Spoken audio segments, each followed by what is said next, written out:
Welcome to the Making of a Nation, American History in VOA Special English. A new leader stood before the American people on March 4th, 1913. He was Woodrow Wilson, the 28th President of the United States. Wilson belonged to the Democratic Party. He was progressive in his belief that government should take an active part in efforts for social reforms.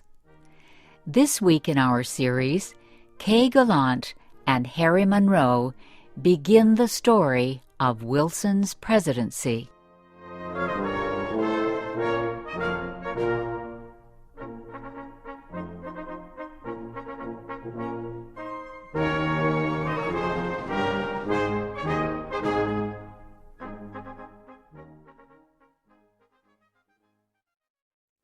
Woodrow Wilson had spent most of his life at Princeton University.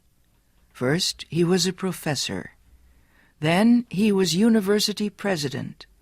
Next, Wilson was elected governor of the state of New Jersey.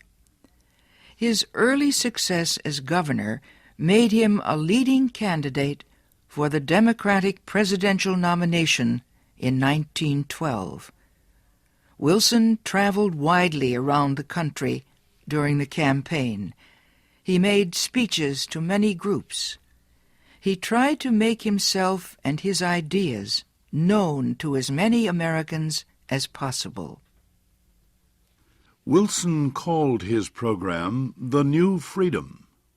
One of his campaign promises was to fight for better conditions for America's small business owners.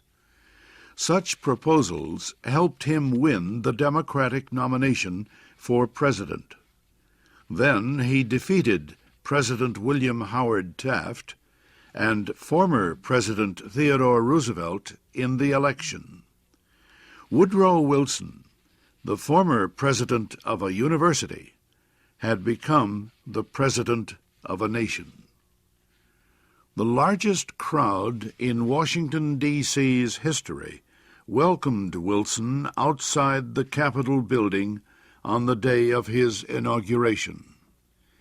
He called on the American people to join him in making the country a better place. "Our duty," Wilson said, "is to correct the evil without hurting the good.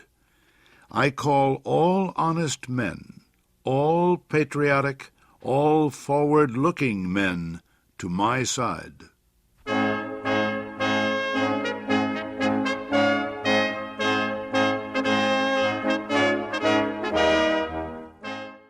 Wilson wasted no time.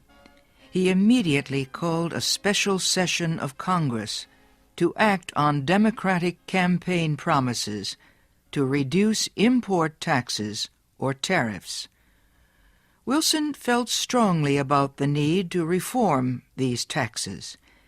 He broke tradition by leaving the White House to appear before Congress in person to appeal for his tariff proposals.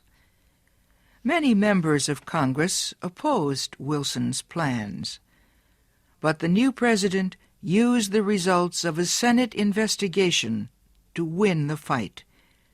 The investigation showed that a number of senators owned companies that depended on high tariffs for their profits. The votes of these senators were influenced by their property holdings. Public knowledge of the situation forced many of them to give up their holdings and stop resisting tariff reform. Congress finally approved Wilson's proposals. Lower tariffs reduced the amount of money taken in by the federal government. So the Senate also approved a tax on income or earnings. A constitutional amendment had been passed earlier to permit such a tax. President Wilson and the Democratic Party were pleased with the new tariff and income tax bills. But they were far from finished. Next, they turned their efforts to reform of the banking industry. For several years, many people had recognized the need for changes in the banking system. The old system of uncontrolled private banks had developed years earlier, before the United States became a major industrial nation. Many people agreed that a more modern system was needed, but they could not agree on details. President Wilson said control of the nation's wealth was held by too few men.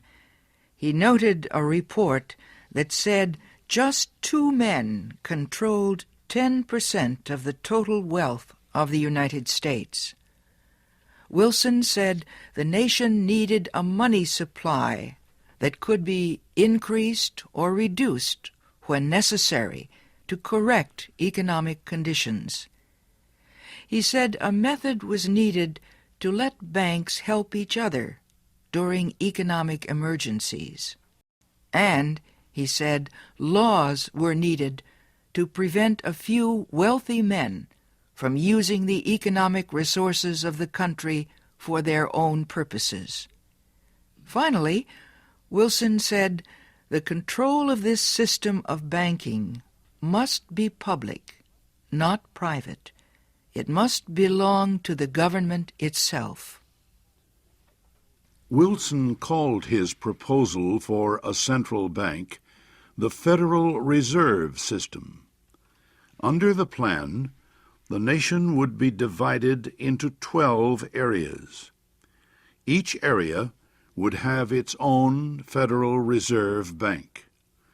These area banks would not do business with the public. They would serve only as bankers' banks, and they would issue a new form of money supported by the federal government. Most important, the leaders of the new system would be chosen by the government, not by private business.